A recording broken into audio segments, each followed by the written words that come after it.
新闻台四来看，中南部的空旱阁真严重，是真伤脑筋。中央气象局早起表示讲，今年春季的雨量是最近20冬来的上少，不到平均的6成。嘛，预测讲今年5、6月份的黄霜雨雨量可能会是正常，还是较少的状况。头一波的黄霜雨方面，应该会伫5月初6、初7。中南部的空旱要解除哦，恐惊爱等6月初6。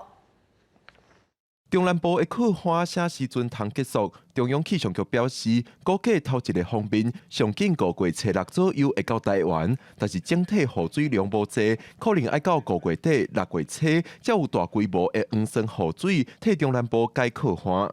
梅雨封面下来要下比较大的雨，必须从气象条件来看的话，就必须要伴随比较明显的夏季季风。也就是所谓的西南风上来，才可能会有比较大的降雨。5月的下旬就有可能会有一些南边的南风会上来。气象局回顾今年2月到4月的气候，整体气温算正常或温暖。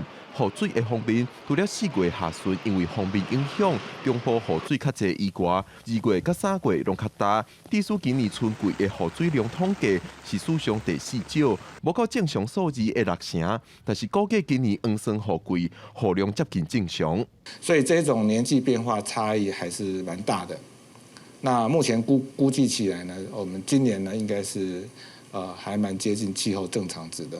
不过中间还是要考虑2个因素嘛，一个就是说西南气有西南季风有机会上来的时间点，那另外呢就是要北边的锋面要适时能够下来。气象局表示，这几年以来，虽讲黄霜雨季的雨水量无明显增加，也是减少，但是落雨的时间有较集中、强度较强的趋势。